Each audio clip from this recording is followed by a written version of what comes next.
কালকে ক্লাস তোমাদের হয় নাই, সেটা হচ্ছে আমি কয়টা ক্লাস আছে তোমাদের কালকে? আমি তো সরকারি ছুটি ক্লাস হবে না, যাই হোক চলে গেছে ওটা। এনএমআর এ কিন্তু মাস্টার্স এ তোমার অনেকগুলো চ্যাপ্টার আছে, ঠিক আছে? তো চ্যাপ্টার গুলো থেকে আসলে এনএমআর থেকেই মূলত প্রশ্নগুলো হয়। এনএমআর খুব ভালো করে বুঝা, এনএমআর অ্যাপ্লিকেশন গুলো বুঝা, এইগুলো নিয়ে খুব প্রশ্ন হয়। তো একটার পর একটা চ্যাপ্টার এখন এনএমআর থেকে আসতে থাকবে, ঠিক আছে? আজকে লেবাইল প্রোটন নিয়ে পড়বো। লেবাইল প্রোটনটা কি?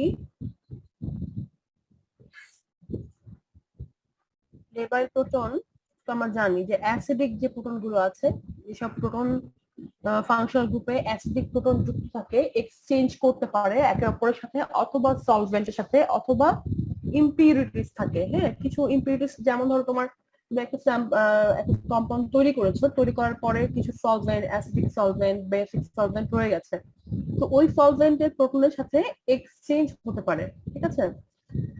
এখন সাধারণত লেবাইল প্রোটন বা এক্সচেঞ্জেবল প্রোটন গুলো কিন্তু তোমার হলো আমরা ব্রড পিক পাই, তাই না? আমরা কিন্তু এরকম একটা ব্রড পিক পাই, আমরা কিন্তু এনএমআর এর মতো খুব শার্প পিক কিন্তু আমরা পাই না এই এক্সচেঞ্জেবল প্রোটনের ক্ষেত্রে। তো এরকম কেন হয়? এরকম হওয়ার কারণ হচ্ছে হাইড্রোজেন বন্ডিং। কার সাথে হাইড্রোজেন বন্ডিং হয়? যদি তোমার একদম পিওর, মনে করো পিওর কনসেন্ট্রেটেড একটা অ্যালকোহল অথবা অ্যাসিড স্যাম্পল তোমার থাকে, তখন কি হয়? প্রোটনের সাথে প্রোটন, অ্যালকোহল একটা মলিকুলের সাথে আরেকটা মলিকুলের সাথে প্রোটন এক্সচেঞ্জ হয়, হাইড্রোজেন বন্ডিং হয়, ঠিক আছে? এটা এত দ্রুত হয় যে তোমার এনএমআর এর যে টাইম স্কেলটা আছে সে রিড করতে পারে না। ওই ওই একটা পিক নেওয়ার জন্য যে সময়, যেমন 10⁻⁻2 থেকে 10⁻³ এই অ্যামাউন্ট সেকেন্ড লাগে একটা এনএমআর রেকর্ড করতে। সেই পিক রেকর্ডিং এর সময় কি হয়, প্রোটন এক্সচেঞ্জটা আসলে হয়ে যায় 10⁵ প্রোটন পার সেকেন্ড। এক সেকেন্ডে 10⁵ প্রায় কত দেখো, কতগুলো প্রোটন তোমার হচ্ছে এক্সচেঞ্জ অলরেডি হয়ে গেছে, যার কারণে কি হয়, ওই সময় এত দ্রুত এক্সচেঞ্জ হয় যে ওই সময়ের মধ্যে এনএমআরটা পিকটা কাউন্ট করতে পারে না, যার কারণে আমরা একটা ব্রড পিক পাচ্ছি, ঠিক আছে? পিকের এক্সাক্ট লোকেশনটা কোথায়, প্রোটনটা আসলে এক্স্যাক্টলি কোথায়, সেটা কিন্তু ডিটারমাইন করা যাচ্ছে না। আচ্ছা, কনসেন্ট্রেশনের উপর ডিপেন্ড করে তোমার পিক কিন্তু আমরা যেমন একটা রেঞ্জ বলি, সাধারণত হাইড্রোক্সিল মূলকের জন্য আমরা কিন্তু বলি 0.5 থেকে 5 ppm পর্যন্ত একটা রেঞ্জ বলি, তাই না? এই রেঞ্জটা কেন আসে? এত বড় রেঞ্জটা কিন্তু কোনো পিকে আমরা সাধারণত বলি না। এটা কেন আসছে? কারণ হচ্ছে তোমার এটা কনসেন্ট্রেশনের উপর ডিপেন্ড করে। কনসেন্ট্রেশন, টেম্পারেচার, এখানে উপর দেখো 4টা পয়েন্ট দেওয়া আছে, কনসেন্ট্রেশন, সলভেন্ট, টেম্পারেচার, আর হচ্ছে কি মাত্রার তোমার ইম্পিউরিটিস আছে, এর উপর ডিপেন্ড করে তোমার পিকের পজিশনটা ডিটারমাইন্ড হবে, ঠিক আছে? The chemical shift of OH hydrogen অথবা এনএইচ হাইড্রোজেন, যে কোনো একটা এনএইচ। ওইচ বলতে এখানে কার্বক্সিলিক অ্যাসিড অথবা অ্যালকোহল, ফেনল, এগুলো বোঝাচ্ছে। If variable, coupling is not usually observe. Coupling শুধুমাত্র মানে যদি লেবাইল প্রোটন থাকে, কাপলিং তখনই অবজার্ভ হবে যখন আমি টেম্পারেচারটা একদম কমিয়ে দিব। টেম্পারেচার কমালে কি হয়, মলিকুল গুলোর মুভমেন্টটা কমে যায়। হ্যাঁ, তখন তোমার কি হয়, এই যে তোমার এক্সচেঞ্জটা খুব স্লো হয়ে যায়। স্লো হওয়ার কারণে যখন এক্সচেঞ্জটা স্লো হবে, তখন কিন্তু এনএমআর মেশিনটা এই টাইম স্কেলের মধ্যে পিকটাকে রিড করতে পারছে, ক্যাপচার করতে পারছে। কিন্তু যখন টেম্পারেচার বাড়ানো থাকে, অথবা তোমার যদি তোমার রুম টেম্পারেচার থাকে, ইভেন রুম টেম্পারেচার কিন্তু অনেক বেশি এক্সচেঞ্জ করে প্রোটন গুলো, যার কারণে তোমার পিকটা ব্রড আসে। কিন্তু তুমি টেম্পারেচারটা যদি অনেক কমিয়ে দাও, অনেক সময় -50, -200 নিয়ে যাওয়া হয়, নিয়ে গেলে কি হয়, তখন তোমার একদম রিজিড হয়ে যায়, কোনো মুভমেন্ট হয় না, কোনো এক্সচেঞ্জ হয় না।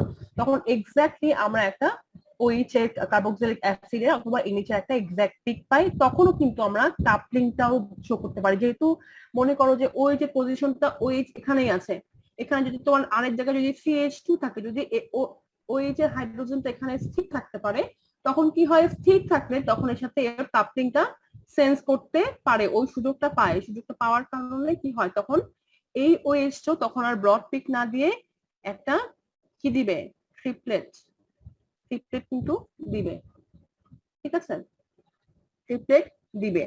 কারণ তখন আমি টেম্পারেচারটা কমিয়ে দিয়েছি, কমিয়ে দেওয়ার কারণে কিন্তু পাশের যে নেইবারিং প্রোটন আছে সেটাকে সে সেন্স করতে পারছে, তার স্পিন স্টেট গুলোকে সেন্স করতে।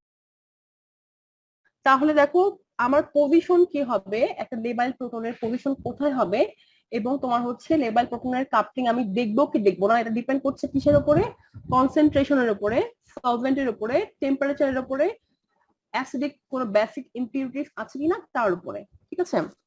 নর্মাল কন্ডিশন তার মানে হচ্ছে রুম টেম্পারেচারে অথবা রুম কন্ডিশনে কি হয়, the rate of exchange of protons between alcohol molecules is faster than the rate at which the NMR spectrometer can respond। তার মানে কি রুম টেম্পারেচারও খুব দ্রুত এক্সচেঞ্জ করে, যার কারণে রুম টেম্পারেচার কিন্তু কখনোই তুমি কোনো স্প্লিটিং পাবে না, একটা ব্রড পিক পাবো, ঠিক আছে।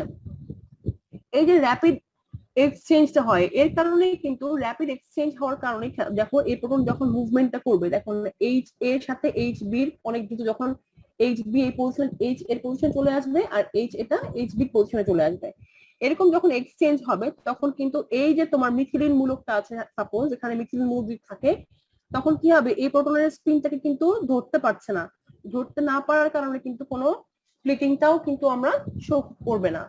দেখো র্যাপিড কেমিক্যাল এক্সচেঞ্জ ডিকাপলস মানে কাপলিং করছে না, স্পিন ইন্টারাকশন তার মানে কি স্পিনের যে একটা রিলেশন আমরা পড়ছিলাম যে যার কারণে ট্রিপলেট কোয়াড্রেট আসবে, হ্যাঁ সিঙ্গলেট আসবে, ওই সেন্সটা কিন্তু পড়ার সময়টা পাচ্ছে না, এটাকে আমরা বলছি ডিকাপলস স্পিন ইন্টারাকশন।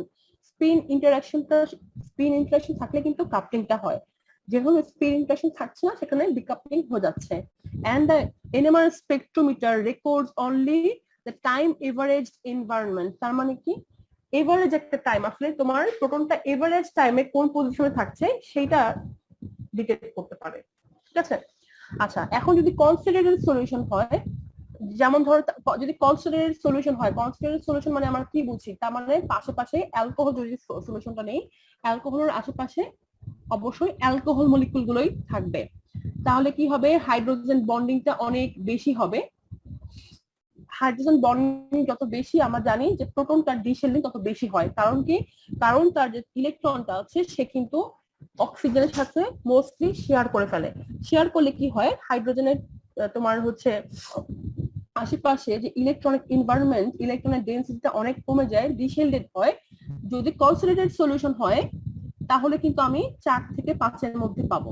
আর যদি এরকম হয় ডাইলিউট সলিউশন হলে কি হবে, তখন কিন্তু হাইড্রোজেন বন্ডিং এর এত বেশি পসিবিলিটি থাকবে না, কারণ আমরা যখন এনএমআর নেই, এনএমআর এ তোমার হচ্ছে আমরা কি সলভেন্ট ইউজ করি, ডিটোনেটেড সলভেন্ট, তাই না। ডিটোনেটেড সলভেন্ট যখন ব্যবহার করি তখন কি হয়, ডিটোনেটেড মিথা কি ইউজ করি, ডিটোনেটেড জানা আছে কিনা,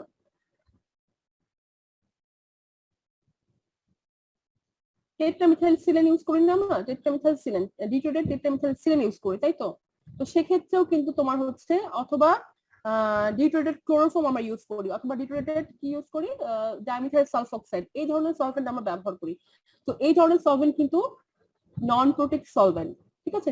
ডাইমিথাইল সালফোক্সাইড এখানে কিন্তু কোনো প্রোটিক, এটা কিন্তু কোনো প্রোটিক সলভেন্ট না, নন প্রোটিক সলভেন্ট হওয়ার কারণে যদি আমি ডাইলিউট সলিউশনে কোনো অ্যালকোহল কিংবা অ্যাসিড কিংবা অ্যামিন নেই, সেক্ষেত্রে যেহেতু ডাইলিউট সলিউশন, তার মানে কি এর পাশে থাকবে হলো সলভেন্ট, নন প্রোটিক সলভেন্ট, তখন কি হচ্ছে তোমার মনে করো যে দুই একটা মানে খুব কম সংখ্যক অ্যালকোহল মলিকুল কাছাকাছি আসতে পারছে, হাইড্রোজেন বন্ডিংটা কম হচ্ছে।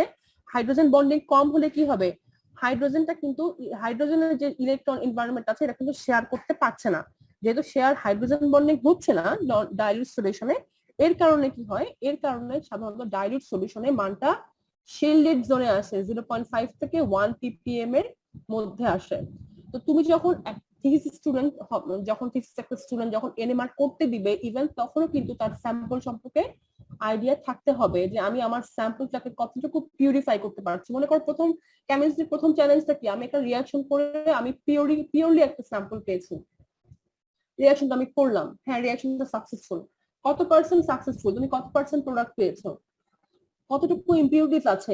সেকেন্ড কথা হচ্ছে তুমি এখান থেকে সলভেন্টটাকে সরিয়ে আনতে পেরেছো না, কারণ সলভেন্টটাকে ইভাপোরেট করে দেওয়া কিন্তু অনেক টাফ একটা কাজ, ঠিক আছে? তো সলভেন্টটাকে সরিয়ে ফেলতে পারছো কিনা, আদারওয়াইজ মনে করো যেখানে ওয়াটার থেকে গেল, ওয়াটার থাকলেও কিন্তু এর সাথে কি করবে, হাইড্রোজেন বন্ডিং এ যাবে যদি কোনো প্রোটিক সলভেন্ট তুমি ইউজ করে থাকো তোমার রিঅ্যাকশন মিডিয়ামে, ঠিক আছে? তো খেয়াল করো আমরা সাধারণত এনএমআর যখন আমরা নিচ্ছি, এনএমআর এর স্যাম্পলের ক্ষেত্রে আমরা ডিট্রেটেড ক্লোরোফর্ম, ডিট্রেটেড ডিএমএসও এগুলো কিন্তু আমরা ব্যবহার করছি। এগুলো কিন্তু নন প্রোটেক্ট সলভেন্ট, যার কারণে যদি আমি ডাইরেক্ট কোনো সলিউশন দিই সেক্ষেত্রে কিন্তু হাইড্রোজেন বন্ডিং এ যাবে না, না গেলে কিন্তু তোমার হচ্ছে এই ওএইচটা সাধারণত কি হবে, শিল্ডেড জোনে পিক দিবে। আর কনসেন্ট্রেটেড হলে আমি তোমাদেরকে যেটা বললাম, হাইড্রোজেন বন্ডিং মানে ইলেকট্রন শেয়ারিং হচ্ছে, ইলেকট্রন শেয়ারিং হলে হাইড্রোজেনের আশেপাশ থেকে ইলেকট্রন গুলো সরে যাচ্ছে, ডিশেল্ডেড জোনে যাচ্ছে, যার কারণে মানটা কিন্তু একটু বেশি হবে। এই কারণেই আমরা একটা রেঞ্জের মধ্যে মান পাই, ঠিক আছে? এটা গেল কি কনসেন্ট্রেশন। সলভেন্টের কথা তো আমি বললাম, সলভেন্ট যদি তোমার মনে করো যে আমি তোমার স্যাম্পলের মধ্যে, তোমার স্যাম্পল পিওর না, হ্যাঁ, স্যাম্পলের মধ্যে সলভেন্ট রয়ে গেছে, সেই ধরনের সলভেন্ট কিন্তু, অথবা এরকমও যদি হয় যে তুমি যেই সলভেন্টটা ইউজ করছো সেই সলভেন্টটার মধ্যে তোমার হচ্ছে প্রোটন এক্সচেঞ্জ করতে পারে, সেক্ষেত্রে কিন্তু এই এই প্রোটনের একটা চেঞ্জ হবে। আবার কি টেম্পারেচারের একটা বড় ইফেক্ট আছে, যেটা আমি তোদের বললাম, যদি টেম্পারেচার বাড়াও এক্সচেঞ্জটা অনেক দ্রুত হবে, আমি ব্রড একটা পিক পাবো দুটা পিকের জায়গায় মনে করো। আবার যদি তোমার খুব দ্রুত এক্সচেঞ্জ হয় তখন কি হবে, ও পিক পাচ্ছি না। আর যদি টেম্পারেচারটা আমি কমিয়ে দেই, কমিয়ে দিলে কি হবে, এক্সচেঞ্জ রেটটা অনেক স্লোয়ার হয়ে যাবে, স্লোয়ার হয়ে গেলে আমি স্প্লিটিংও পাবো, ইভেন আমি তোমার স্প্লিটিং বলতে বোঝাচ্ছে আমি মাল্টিপ্লিসিটিটা বুঝতে পারবো, আবার পিকটা কিন্তু ব্রড হবে না তখন, ঠিক আছে? আচ্ছা, আর প্রেজেন্স অফ ওয়াটার অথবা অ্যাসিডিক বেসিক ইম্পিউরিটিস, এই যে এই পয়েন্টটা খুব ইম্পর্টেন্ট। যখন আমি স্যাম্পল তৈরি করব, তৈরি করার পরে আমার স্যাম্পলের মধ্যে সেটার সলভেন্ট আসলে কি আছে কিনা, সলভেন্টটাকে কিন্তু সরিয়ে ফেলতে হয়, বিভিন্ন টেকনিক আছে, টেকনিক ইউজ করতে হয়, সলভেন্ট এভাপোরেটর ইউজ করতে হয়, আবার ডিক্রিস্টালাইজেশন করতে হয়, তোমার হচ্ছে অনেক সময় ওভেনে রাখতে হয় একটা নির্দিষ্ট টেম্পারেচারে, অনেক মানে তোমার হচ্ছে টেকনিক্স আছে, যেগুলো টেকনিক্স ইউজ করে আমি অ্যাসিডিক বেস অথবা ওয়াটার সলভেন্টটাকে বের করতে পারি। ওয়াটার সলভেন্টটা বের করা খুব কঠিন কাজ, যেহেতু 100°C তোমার হচ্ছে বয়লিং পয়েন্ট। এখানে দেখা যায় কি তোমার মলিকুলটা অনেক সময়, তোমার স্যাম্পল মলিকুল অনেক সময় ভেঙে যায়, হ্যাঁ, তোমার হচ্ছে পলিমারটা ভেঙে যায়, এরকম অনেক সময় হয়। তো এটা হচ্ছে তোমাদের লেবাইল প্রোটন এবং তার ডিপেন্ডেন্সের ব্যাখ্যা, প্রত্যেকটা ব্যাখ্যা সুন্দর করে পড়তে হবে, বুঝতে হবে, জানতে হবে, কারণ হচ্ছে এই লেবাইল প্রোটন নিয়ে তোমার পাভিয়ার বইতে কিন্তু বেশ কয়েকটা চ্যাপ্টারে এগুলো ব্যাখ্যা করা আছে, তাহলে এটা খুঁজে খুঁজে আমি যদি এক জায়গায় করেছি তারপর তোমরা আবার ইউজ করবে। আচ্ছা, এখানে দেখো যদি অর্ডিনারি ইথানল স্যাম্পল হয়, অর্ডিনারি ইথানল স্যাম্পল যদি আমি রুম টেম্পারেচারে নেই, তখন কি হবে, ইথানলের মধ্যে কি আছে, CH3 CH2OH, এটা এক্সচেঞ্জ করতে পারছে, ঠিক আছে? এক্সচেঞ্জ যখন করতে পারবে তখন কি হবে, একটা ব্রড পিক দিবে ডেফিনেটলি, 2.4 এ একটা দেখো এই যে ব্রড পিক দিচ্ছে। আর CH2 যেহেতু এই প্রোটনটা খুব দ্রুত এক্সচেঞ্জ করছে, ওকে ওর সাথে স্পিনের কোনো ইন্টারাকশন হচ্ছে না, কিন্তু কার সাথে হচ্ছে, মিথাইল গ্রুপের সাথে এক্সচেঞ্জ হচ্ছে। আমি যার কারণে CH2 যেহেতু অক্সিজেনের পাশে, অক্সিজেন ইলেকট্রোনেগেটিভ, ইলেকট্রন উইথড্র করবে, উইথড্র করলে কি হবে, এই CH2 পাশে তোমার হচ্ছে হাইড্রোজেন গুলোর ইলেকট্রনিক এনভায়রনমেন্টটা কমে যাবে, ইলেকট্রন ডেনসিটিটা কমে যাবে, কমে যাওয়ার কারণে এটা কি, মোর ডিশেলেড জোনে যাবে। দেখো ডিশেলেড মানে হচ্ছে মানটা বেড়ে যাওয়া, অ্যাপ্রক্সিমেটলি 3.6 অথবা 3.7 এর দিকে পিক আসছে। কি দিচ্ছে, কোয়ার্টেট, মাল্টিপ্লিসিটি দিচ্ছে কোয়ার্টেট, তিনটা প্রোটন আছে, n+1 অনুযায়ী আমরা জানি এটা কোয়ার্টেট হবে। আর CH3 দিবে হলো তোমার ট্রিপলেট, তাই তো? ট্রিপলেট দিচ্ছে, এখানে দেখো এই ট্রিপলেট দিচ্ছে, ঠিক আছে? এটা ইন্টেন্সিটি একটু বেশি, কারণ এখানে তিনটা প্রোটন আর এখানে দুইটা প্রোটন, এই কারণে এটা ইন্টেন্সিটি একটু কম, এটা ইন্টেন্সিটি একটু বেশি। আর হচ্ছে কি, আর যেহেতু তোমার হচ্ছে অক্সিজেন থেকে দূরে, তার কারণে দেখো নর্মাল CH3 ভ্যালু কিন্তু 0.9 থেকে 1 এর মধ্যে আসতে পারতো, কিন্তু যেহেতু আমরা যে জানি যে কোনো ইলেকট্রোনেগেটিভ যদি কোনো অ্যাটম থাকে 2 থেকে 3 বন্ড ডিসটেন্স পর্যন্ত এটা কাজ করে, তাহলে 2 কার্বন পর্যন্ত কিন্তু এখানে অবশ্যই ইলেকট্রোনেগেটিভ ইফেক্টটা কাজ করবে, যার কারণে মানটা 1.2 তে আসছে। খেয়াল করো, কিন্তু এটা কিন্তু 0.9 এ এখানেও কিন্তু আসতে পারতো, এখানে কিন্তু আসছে না। আচ্ছা, এটা হচ্ছে অর্ডিনারি ইথানলের স্যাম্পলের তোমার ব্যাখ্যা। আর যদি আমি আলট্রা পিওর ইথানল নেই, আলট্রা পিওর ইথানল সলিউশন, এবং টেম্পারেচারটাকে যদি একদম কমিয়ে দেই সেক্ষেত্রে কি হবে? আলট্রা পিওর ইথানল এরকম প্রশ্ন কিন্তু আসতে পারে। অর্ডিনারি এবং আলট্রা পিওর ইথানল সলিউশনের স্পেকট্রামের ডিফারেন্সটা ব্যাখ্যা করতে বলে এরকম প্রশ্ন কিন্তু আসতে পারে। এখানে দেখো আলট্রা পিওর বলতে বোঝাচ্ছে এখানে আদারওয়াইজ কোনো সলভেন্ট কিংবা ইম্পিউরিটিস নেই, শুধুমাত্র ইথানল মলিকুলটাই আছে। হ্যাঁ, এখন আচ্ছা তোমাদের রোজার মধ্যে কি কোনো চেঞ্জ হচ্ছে? তোমাদের রুটিনের কোনো চেঞ্জ হয়েছে? তোমাকে জানো কিনা? না ম্যাম, চেঞ্জ হয়নি। আচ্ছা, না ম্যাম, চেঞ্জ হয়নি ম্যাম। 12টার ক্লাসটা আপনি আজকে ডেটেরটা যদি একটু আগে নিতেন, আজকে তো আপনার ক্লাসে অন্য ক্লাস থাকে, তাহলে একটু ভালো হতো। আমি বুঝি নাই তোমার কথা। ম্যাম বৃহস্পতিবারে শুধু আপনার ক্লাসটাই থাকে, যদি 10:30টার দিকে নিতেন বা 11টার দিকে নিতেন ও আচ্ছা আচ্ছা, যদি কেন সম্ভব আর কোনো হয়। ক্লাস থাকে না বৃহস্পতিবারে? না ম্যাম, এখনো অন্য কোনো ম্যাম ক্লাস অন্য দিন হচ্ছে 520 কোর্স থাকে 10:30 থেকে 11:30। 12টা আজকে ছিল না। রমজান মাসে ক্লাস না করলে তো ভালো হয়, কারণ সবাই ম্যাম কত কষ্ট করে এখানে থাকে, গেরুয়াতে আমবাগানে সবাই টিউশনি করে, খোদা ম্যাম সারা রাত পড়াশোনা করে। ক্লাস চলুক ম্যাম। ম্যাম কষ্ট হয়ে যায়। এখন বলো, কষ্ট তো আমাদেরও হয় তাই না, রোজা তো রাখছি। এখন কথা হচ্ছে তোমাদের বাসায় ইন্টারনেট, মানে তোমরা যদি গ্রামে চলো সেখানে ইন্টারনেট পাও না না? গ্রামে বাসায় ইন্টারনেটের হচ্ছে সমস্যা ক্লাস না নেই। করলে ভালো হয় ম্যাম। সমস্যা হয়। আমি যেমন হাবিবে বাসায় চলে গেছে, ও বাইরে ঘুরতেছে, নেটে কানেকশন পায় না। কালকে খান স্যারের মাত্র 2 মিনিট ক্লাস করতে পারছে। ম্যাম ও, কথা বোঝা যায় না ম্যাম, গ্রামে একদমই, হচ্ছে মানে আপনি যে অর্ধেক ক্লাস শোনা যায়, নিচ্ছেন আমি অর্ধেক অনেক শোনা যায় না, বাফারিং এরকম। হচ্ছে। ম্যাম ক্লাস না নিলেই ভালো হয় ম্যাম, অনেক আমাদের সমস্যা হয়ে যায় ম্যাম। আচ্ছা শোনো, আমি তোমাদেরকে বলি, আমি যদি ক্লাস নিতে না চাই এটা তোমার হচ্ছে ডিপেন্ড করবে ডিপার্টমেন্টের উপরে। কারণ ডিপার্টমেন্ট যদি আমাকে বলে যে ক্লাস অন্য সব মানে নোটিশ আসবে আর কি, যে তোমার ওটার জন্য ক্লাস বন্ধ করা হবে, সেক্ষেত্রে একমাত্র ক্লাসটা বন্ধ করতে পারি, বুঝছো? তাহলে আমি না হলে কিভাবে বন্ধ করবো বলো? কোনো নোটিশ ছাড়া কি বন্ধ করতে পারি? ম্যাম আপনি তো অনেক আগায় গেছেন ম্যাম, একটু না নিলেও সমস্যা হবে না। এই তোমরা কি শোনো, অন্যান্য কোর্স কোন কোন কোর্স হচ্ছে তোমাদের বলো দেখি। ম্যাম সবগুলাই মোটামুটি হচ্ছে আর কি। তাহলে আমি যদি বসে থাকি, আর আমার চ্যাপ্টারটা কিন্তু তোমার মনে করো যে পুরা পাভিয়ার বই তোমার হচ্ছে মাস্টার্স শেষ করতে হয়, কিন্তু কম মনে করো না। তোমাদের হচ্ছে মাস স্পেকট্রোমেট্রি পড়তে হবে, 2D নাম্বার পড়তে হবে, তারপর আবার কি বলে এনএমআর এর যে কত ধরনের চ্যাপ্টার আছে, আহ, অনেক ধরনের চ্যাপ্টার আছে, বুঝছো? আর Ma'am. করোনার যে অবস্থা আমি দেখতেছি, আমার তো কেন জানি মনে হচ্ছে পরে তো ম্যাম এভাবে সমস্যা হইতেছে আমাদের, কারণ হচ্ছে এভাবে তো রোজার সময় কেউ পড়তে পারতেছে না বা নেট পাইতেছে না, ক্লাস বুঝতেছে না, এভাবে আগে তো ম্যাম লাভ হইতেছে না। তোমরা একটা কাজ করো না, তোমার চেয়ারম্যান স্যার সাথে কথা বলো না কেন? চেয়ারম্যান স্যারকে বলো যে স্যার আমরা হচ্ছে এই রোজার মাসে ক্লাস করতে যাচ্ছি না, তোমার একটা বলো স্যারকে, স্যার আমার মনে হয় কনসিডারেশনে নিবেন। ম্যাম মামুনকে দিয়ে বলাবো ম্যাম আমরা। আচ্ছা তোমার তাহলে বলো, স্যারের সাথে কথা বলো, বুঝছো? কারণ শুনো, তোমার এটা মনে করো না যে তোমাদের ক্লাস করো, শুধু তোমাদের কষ্ট হয়তো একটু বেশি হয়, তোমার শুনো কিন্তু কন্টিনিউয়াস কথা কিন্তু একজন টিচার বলে। আর এখানে বসার আগে এনএমআর এমন একটা টপিক, তোমার নিজেরাও দেখো 4th ইয়ারে পড়ে আসছো, তারপরে দেখবো যে মনে থাকে না। এটা হচ্ছে তোমার, ইভেন আমারও যখন টিচারও যখন পড়ান তারপরেও কিন্তু তোমাদের বইটা পড়তে হয়, বইটা পড়ে এসে নিজে বুঝে আগে তারপর তোমাদেরকে পড়তে হয়। প্রত্যেকটা খুঁটিনাটি বিষয় কিন্তু আমার যাকে জানতে হয়, তারপর আমি তোমাদেরকে জানাবো। তো আমারও কিন্তু কষ্ট হয়। তো আমি কিন্তু একটা টিচার হিসেবে বলতে পারি না যে স্যার ক্লাস বন্ধ করে দেন।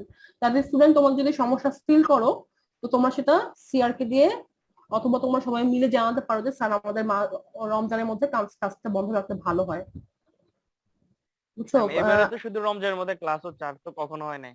আর কখনো হয় নাই তোমাদের রমজানের ক্লাস? জি না ম্যাম, আগে তো রমজানে অফ থাকতো, এখন জাস্ট এবার অনলাইনে হওয়াতে ক্লাস হচ্ছে। অনলাইন আগে তো রমজানে আপনার 60 দিন বন্ধ দিত, 50 দিন বন্ধ দিয়ে দিত। হ্যাঁ রমজানে তো ম্যাম আমার পরীক্ষাও দিছি। রমজানের পরীক্ষা আমরাও দিচ্ছি, ফাইনাল ম্যাম অনেকেই তো গ্রামে আছে, কিন্তু এজন্য হচ্ছে ওদের নেট পাচ্ছে না। হ্যাঁ, এই কারণেই আমি তোমাদের ওই যে ম্যাম রেকর্ডিংটা, আপনি তো রেকর্ডিংও ম্যাম গত ক্লাসের রেকর্ডিংটা দিয়ে দিতেন তাহলে ভালো হতো। আচ্ছা এটা তো বললাম যে তোমার হচ্ছে একবার তোমার এর পরে আবার 3rd ইয়ারের ক্লাস, এর পরে আবার আরেকটা উইকেন্ডের ক্লাস নিতে নিতে তোমাদের রেকর্ডিং গুলা একবার সাজানো হয় না, ঠিক আছে? সাজানো না হলে হয়তো আবার কনভার্ট করতে হয়। ম্যাম আপনি যদি একটু কাইন্ডলি আজকে থেকে ওই লাস্ট কয়েকটা না, আমি তো স্লাইড গুলো যদি একটু কাইন্ডলি দিয়ে দিতেন। হ্যাঁ স্লাইড আজকে এই স্লাইডটা আমি তোমাদেরকে দিয়ে দিব। এখন আমি পড়ানোর তাহলে আগে কিন্তু slide ম্যাম দিব এখন না। হচ্ছে যে বুঝলাম, তাহলে স্লাইডটা দেখলে আরো খুব সহজেই ম্যাম এগুলো মনে থাকবে। আচ্ছা আচ্ছা, স্লাইড আজকে দিয়ে দিব। আমার যেদিন চ্যাপ্টার শেষ হবে তারপরের দিন আমি অথবা সেই দিন আমি স্লাইডটা তোমাদেরকে দিয়ে দিব। রেকর্ডিং এর সাথে এগুলো মিলাই করলে ম্যাম আসলে অনেক বেশি সহজেই মনে থাকবে, তাহলে পরবর্তী যখন করতে যাবো তখন এক লং টাইমের পরে আর পড়াটা অনেক কঠিন হয়ে যাবে। বুঝতে পারছি, আমি তোমাদেরকে স্লাইডগুলো দিয়ে দিব আর রেকর্ডিং গুলো দিয়ে দিব, ঠিক আছে? এখন আমি পড়ানোর আগে তোমাদেরকে স্লাইড দিতে পারি না, বুঝলে? না আমার না slide না, এ কিছু এটা তো correction ম্যাম থাকে। এটা তো বলি নাই ম্যাম, এটা তো আহ, যেমন তোমাদের এই প্রথম এনএমআর এর স্লাইডটা, এটা কিন্তু তোমাদের শেষ হয় নাই, ঠিক আছে? এখানে কিন্তু এই চ্যাপ্টারটা কিন্তু চলছে, একদম ফার্স্ট চ্যাপ্টার, খেয়াল করো এই চ্যাপ্টার কিন্তু চলছে, যার কারণে কিন্তু তোমাদের স্লাইড আমি দিতে পারছি না। সমস্যা নেই ম্যাম। যেদিন শেষ হবে সেদিন আমি তোমাকে দিয়ে দিব। আর রেকর্ডিং গুলো তোমার হচ্ছে আমি অনেক সময় ভুলে যাই, আর অনেক সময় হচ্ছে তোমার রেকর্ডিংটা কনভার্ট করতে অনেক সময় লেগে যায়, কনভার্ট করে আবার দিতে হয়। তো আমি লাস্ট আসলে আসলে অনেকে যে বাসায় থাকে তো ওদের তো নেটওয়ার্কে মানে বাফারিং করে, তো রেকর্ডিং দিলে ওরা হচ্ছে ফুলফিল এটা বুঝতে পারে। হ্যাঁ, আমি তো এই জন্য তোমাদের রেকর্ডিং, তোমাদের কমন টিচার রেকর্ডিং দিচ্ছে? আমার তো মনে হয় না দিচ্ছে। না রেকর্ডিং দেন না? আমি তো জানি, আমি খোঁজ খবর নিয়েছি, তারপরেও আমি দিব, কারণ হচ্ছে আমি জানি যে এটা আসলে একটু সমস্যা, সেক্ষেত্রে তো অনেকেরই আসলে কিছু করার নাই। আর যারা ক্লাস করতে চায় তাদের কথা ভিন্ন, তারা অনেক ভাবেই তো ওদের মুখে ঢুকাই দিলেও তারা ক্লাস করবে না, ঠিক আছে? ক্লাস পড়াশোনাটা করবে না। যারা আসলে করতে চায় তাদের জন্য আমি রেকর্ডিংটা এবং স্লাইডটা আমি, আচ্ছা যাই হোক, ক্লাসের বিষয়ে তোমার ক্লাস করবো কি করবো না এটা তোমার চেয়ারম্যান স্যারকে জানাবা, চেয়ারম্যান স্যার ডিসিশন আমাকে জানাবা, চেয়ারম্যান স্যার অবশ্যই নোটিশ দিবেন, সেই অনুযায়ী চলবে। কষ্ট সবারই হয়, কষ্ট করতে হবে, কিছু করার নাই। যদি নিয়ম থাকে যে ক্লাস নিতে হবে তাহলে নিতে হবে, কিছু করার নাই, ঠিক আছে? আচ্ছা এইখানে দেখো যেটা পড়াচ্ছিলাম, ultra pure sample of ethanol, যদি আলট্রা পিওর হয় এবং টেম্পারেচার যদি কমানো হয় তাহলে কিন্তু এক্সচেঞ্জটা হয় না। এক্সচেঞ্জ না হলে কিন্তু যে CH2 পাশে যে তোমার OH, তখন এর সাথে কিন্তু স্পিনটা চেঞ্জ করতে পারার কারণে কিন্তু যে CH2 যে আমি আগে দেখো এই প্রোটন, মিথাইল প্রোটন আর OH প্রোটনের কিন্তু ভিন্ন প্রোটন, তাই না? ভিন্ন প্রোটন হওয়ার কারণে এই প্রোটনের সাথে এই প্রোটনের যে কাপলিং কনস্ট্যান্ট আর এই প্রোটনের সাথে OH এর যে কাপলিং কনস্ট্যান্ট কিন্তু সেম না হওয়ার কারণে কি হবে, আমরা কিন্তু N+1 রুল এখানে ফলো করতে পারবো না। এখানে যেমন 3 আর 1 4 হলে কি হতো, কুইন্টেট কিন্তু হচ্ছে না। এরকম এখানে কি হবে, এখানে আসলে তোমার যেহেতু কাপলিং কনস্ট্যান্ট ভিন্ন হয়, এই কারণে এই CH2 এর জন্য প্রথমে দিবে কোয়াড্রেট, সেই কোয়াড্রেটটা ফার্স্টে হবে কোয়াড্রেটটা আবার কি হবে, ডাবলেটে ভেঙে যাবে, তার মানে একটা মানে ভেঙে যাবে। আমি কিন্তু দেখো 1 2 3 4 5 6 7 8 8টা লাইন আমি পাবো এইখানে এই CH2 এর জন্য, যদি আমি আলট্রা পিওর নেই এবং টেম্পারেচারটা কমিয়ে দিই। এখানে দেখো যে দেখো CH2 এর জন্য এটা CH2 পিক 1 2 3 4 5 6 7 8 8টা পিক কিন্তু আমি পাচ্ছি, মানে 8টা পিক। কারণ কি, একবার CH3 তে কোয়াড্রেট ভাঙবে, সেই প্রত্যেকটা লাইন আবার ডাবলেটে ভেঙে যাবে যখন পাশে যেহেতু নেইবার প্রোটন একটা। আচ্ছা আর CH3 কি হবে, CH3 কোনো চেঞ্জ হবে না, কারণ এখানে বন্ড ডিসটেন্সটা অনেক বেশি, CH3 এর সাথে OH এর বন্ড ডিসটেন্সটা অনেক বেশি, এখানে CH টা আগের মতোই থাকবে। OH টা কি হবে, OH টা দিবে হলো ট্রিপলেট, যেহেতু 3টা প্রোটন আছে, 2টা প্রোটন এখানে আছে, এখানে তোমার ওর সাথে কোনো কাপলিং হচ্ছে না, তার কারণে এখানে শুধুমাত্র একটা ট্রিপলেট দিবে। এই OH টা খেয়াল করো, OH টা কিন্তু একটা নতুন করে ট্রিপলেট দিচ্ছে। তো এটা কেন হচ্ছে, কারণ এটা আলট্রা পিওর এবং টেম্পারেচারটা আমি কমিয়ে দিয়েছি, এখানে কোনো এক্সচেঞ্জ হচ্ছে না। কিন্তু যেটা বলছিলাম কাপলিং কনস্ট্যান্ট ভিন্ন, খেয়াল করো CH এর সাথে OH এর 5 হার্জ আর CH এর সাথে CH3 এর 7 হার্জ। নিয়মটা হলো আগে যেটা বড় কাপলিং কনস্ট্যান্ট সেই অনুযায়ী ভাঙবে, যদি তাই হয় তাহলে CH2 টা কাপলিং কনস্ট্যান্টে কোয়াড্রেট হয়ে ভাঙবে। তারপরে কি হচ্ছে 5 হার্জে তোমার কি হচ্ছে, পাশে নেইবারিং প্রোটন একটা, তার মানে কি ডাবলেট, প্রত্যেকটা ডাবলেটে আবার ভেঙে যাবে, ঠিক আছে? তার মানে আমি কি পাচ্ছি দেখো 8 লাইনস, 1 2 3 4 5 6 7 8 8টা লাইন পাচ্ছি, এখানে 8 লাইন সাইন পেলাম, ঠিক আছে? আর এখানে অ্যাজ ইউজুয়ালি আমরা ট্রিপলেট পাচ্ছি।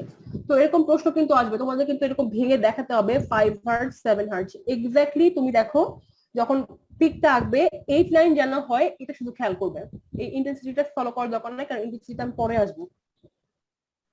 আচ্ছা নেক্সট স্লাইড দেখো, ডিউটেরেট সলভেন্ট দিয়েও আমি এক্সচেঞ্জেবল প্রোটন গুলোকে আইডেন্টিফাই করা যায়, ঠিক আছে? ডিউটেরেট সলভেন্ট যদি তোমার মনে করো যে তোমার স্যাম্পলের মধ্যে তোমার কার্বক্সিলিক অ্যাসিড, তোমার অ্যামিন অথবা অ্যালকোহল ফাংশনাল গ্রুপ আছে, তখন তুমি কি করতে পারো, তোমার ওই অ্যালকোহল ফাংশনাল গ্রুপটার আসলেই তোমার ওএইচটা তৈরি হয়েছে কিনা, তোমার স্যাম্পল তুমি ওর সাথে রিঅ্যাকশন করে অ্যালকোহল তৈরি করেছো, আসলে তৈরি হয়েছে কিনা তুমি কিভাবে বুঝবে? তুমি মানে হচ্ছে ডিট্রিটেড ওয়াটার দিয়ে সাধারণত কি করা হয়, একটু তোমার ওই যে স্যাম্পল হোল্ডারে ডিট্রিটেড 2 থেকে 3 ড্রপ দিয়ে তোমার শেক করে নেওয়া হয়, শেক করে নিয়ে এনএমআর দেওয়া হয়।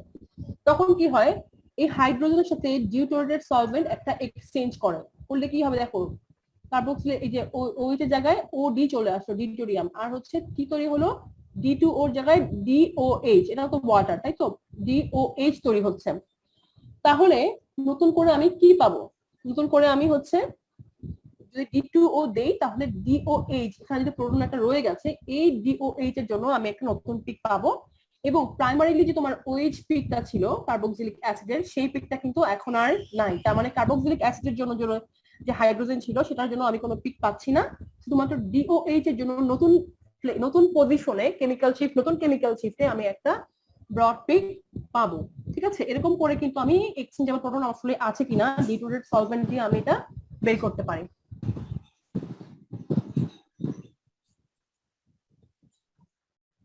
আচ্ছা,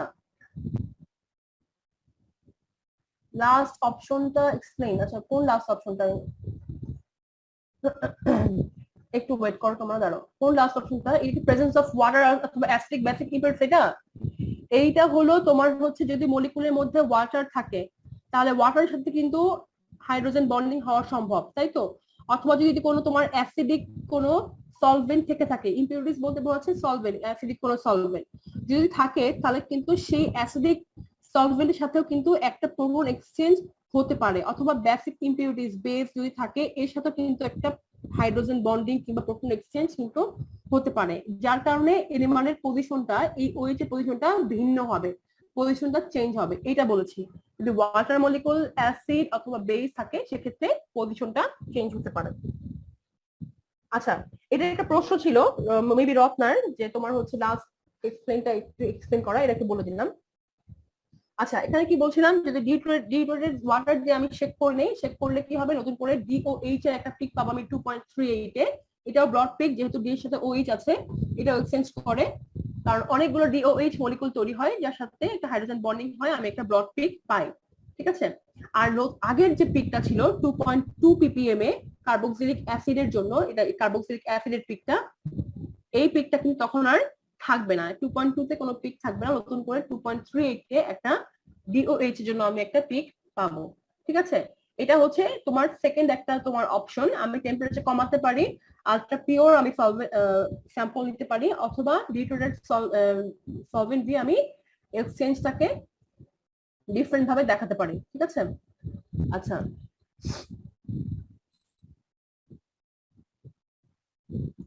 আচ্ছা, peak broadening due to exchange, peak broadening due to exchange এটা হচ্ছে তোমার টেম্পারেচারের উপর ডিপেন্ডেন্ট। যদি টেম্পারেচার ইনক্রিজ করা হয় তখন কি হয়, ইনক্রিজ করলে আমরা কি জানি, ইনক্রিজ করলে কিন্তু রেট এক্সচেঞ্জটা অনেক দ্রুত হয়।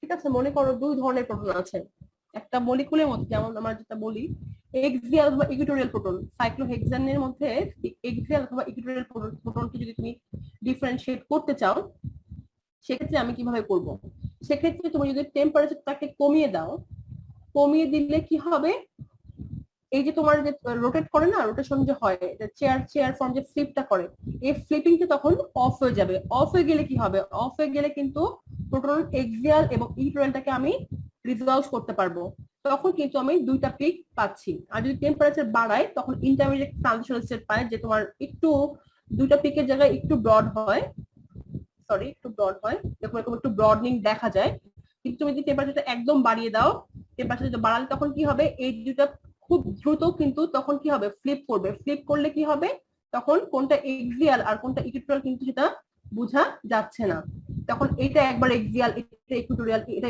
এক্সিয়াল, এটা ইকুইটোরিয়াল, এরকম করে এক্সচেঞ্জ হতে থাকবে, যার কারণে এই দুটো প্রোটনকে কিন্তু আমরা রিজলভ করতে পারছি না, যার কারণে এখানে মাঝ বরাবর একটা ব্রড পিক আসবে, দুটার মাঝখান বরাবর। কারণ কি, কারণ কোনটা HA আর কোনটা HE এটা কিন্তু টেম্পারেচারের কারণে মানে বের করা যাচ্ছে না। ওই একই কথা, rapid intermolecular proton exchange often but not always কি বলছে intermediate proton exchange often leads to broad peak broadening পিকটাকে ব্রড করে দিচ্ছে এই র্যাপিড ইন্টারমলিকুলার প্রোটন এক্সচেঞ্জ কখন হচ্ছে যখন আমি টেম্পারেচারটাকে বাড়িয়ে দিচ্ছি rather than having a sharp and narrow line shape the peak sometimes increases in width and at the base and loses height as a result of rapid exchange মানে কি হচ্ছে height বেড়ে যায় এবং ওয়াইডটাও বেড়ে যায় সরি হাইটটা কমে যায় এবং ওয়াইডটা বেড়ে যাচ্ছে যেহেতু র্যাপিড এক্সচেঞ্জ হচ্ছে বুঝলো কিন্তু পজিশনটা কিন্তু দেখো অনেক চেঞ্জ হয়ে যাচ্ছে এইচ এ এবং এইচ ইকুইটোরিয়ালের পজিশন কিন্তু ভিন্ন ভিন্ন ছিল কিন্তু যখন আমি এক্সচেঞ্জটা অনেক বেশি বেড়ে যাচ্ছে র্যাপিড এক্সচেঞ্জের কারণে কিন্তু একদম এভারেজ পয়েন্টে একটা ব্রড পিক আমি পাচ্ছি যেটার ওয়াইড বাড়ছে ডেফিনেটলি এবং লেন্থটা কমে যাচ্ছে আচ্ছা পিক ব্রডনিং ইজ টাইম ডিপেন্ডেন্ট বলতে বোঝাচ্ছে যে তোমার এরএমআর টাইম স্কেলের মধ্যে আসতে হবে টাইম স্কেলের মধ্যে আসতে হলে অবশ্যই তোমাকে টেম্পারেচারটা কমাতে হবে and at the intermediate transitional stages of peak coalescence are sometimes peak coalescence বলতে বোঝাচ্ছে মধ্যম অবস্থা intermediate state ঠিক আছে are sometimes seen in NMR spectra when the rate of exchange is neither slower or faster আচ্ছা তুমি মনে করো যে -100°C এরকম একটা স্পেকট্রাম আসে ঠিক আছে আর যদি তোমার হচ্ছে -50 তে রাখো তাহলে এরকম আসে তো বিভিন্ন টেম্পারেচারে যদি তুমি এনএমআর রেকর্ড করো এরকম একটা টেম্পারেচারে দেখা যাবে যেখানে তোমার খুব শার্পলি বোঝা যাচ্ছে না একটা একে বলে কোয়ালেসেন্স পিক মানে হচ্ছে ইন্টারমিডিয়েট অবস্থায় পিকের অবস্থানটা আসলে কিরকম পিকটাকে কেমন দেখায় এটাকে বলা হচ্ছে কোয়ালেসেন্স পিক ঠিক আছে আচ্ছা তো সেটাই বললাম যে তোমার এনএমআর টাইম অর্ডারের মধ্যে থাকতে পারে যদি টেম্পারেচারটা কমিয়ে সেক্ষেত্রে আমি একটা শার্প পিক পাবো আর যদি তোমার টেম্পারেচারটা বাড়িয়ে দেওয়া হয় তাহলে আমি একটা ব্রড পিক পাচ্ছি আচ্ছা এই চ্যাপ্টারটা শেষ এই স্লাইডটা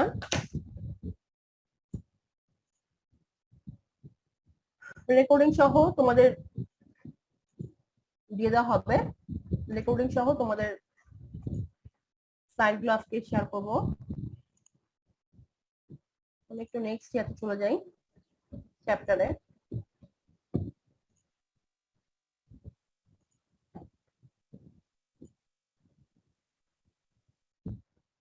ম্যাগনেটিক্যালি আর হচ্ছে কেমিক্যালি ইকুইভ্যালেন্ট এটা খুব সুন্দর করে বুঝতে এবং পড়তে হবে ঠিক আছে ম্যাগনেটিক্যাল ইকুইভ্যালেন্ট এবং হচ্ছে কেমিক্যাল ইকুইভ্যালেন্ট আমরা পড়েছি আগে কেমিক্যাল ইকুইভ্যালেন্ট মানে কি যদি কোনো প্লেন অফ সিমেট্রি যে কোনো ধরনের সিমেট্রি থাকে axis of symmetry plane of symmetry অথবা সেন্টার অফ সিমেট্রি যদি থাকে সেই মলিকুলের প্রোটন গুলো কি হয় কেমিক্যাল ইকুইভ্যালেন্ট হয় আর কেমিক্যাল ইকুইভ্যালেন্ট হওয়ার আরেকটা শর্ত হচ্ছে আইসোক্রোনাস হওয়া মানে কি কেমিক্যাল শিফট দুইটা প্রোটনের সেম কেমিক্যালি যদি ইকুইভ্যালেন্ট হয় একে অপরকে সাধারণত স্প্লিট করে না এখন মনে করো দুটো প্রোটনের কেমিক্যাল শিফট একই কিন্তু তারা একে অপরকে স্প্লিট করছে হ্যাঁ স্প্লিটিং হচ্ছে এটা কখন হয় যখন তারা ম্যাগনেটিক্যালি নন ইকুইভ্যালেন্ট হয় ঠিক আছে ম্যাগনেটিক্যালি নন ইকুইভ্যালেন্ট আসলে কি এই জিনিসটা এখন আমরা করব